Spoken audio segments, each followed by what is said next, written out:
Alright, now it is time to handle the users. So you can see manage users here from the manage Jenkins. Click on it. You can see that we have only one user, which is the test, and the name is test. Okay, so let's create another user from here. You can name it wherever you want. So for example, ABC. The password is ABC123, ABC123. It's okay, anything. And here you can put ABC as well and put any, and let's create the user. All right, so far so good. Now as you can see, I can delete this. As you can see, this is, or you can configure it. If I click on configure it, you can see that we can put the description for this full name or for this user, the API token, the credentials, the email, the extended email, job watching, my views, the notification URL, passwords, the such public keys he have.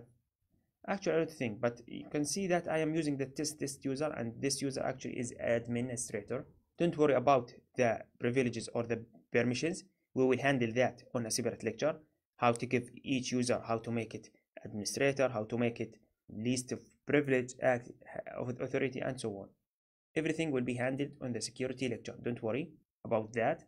The session termination, setting for search, the Slack ID, as you can see, Slack ID user setting, and this is something wasn't found here until we installed the plugin, the Slack plugin.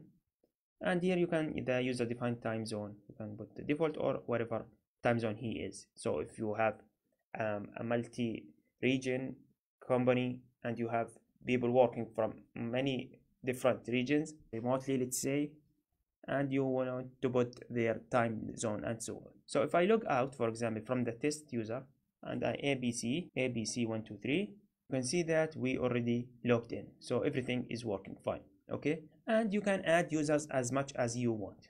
Okay, so far so good. Now again, don't worry about the permissions and privileges for each user. This is something we will handle in the security lecture. Thanks for watching. I will see you in the next lecture.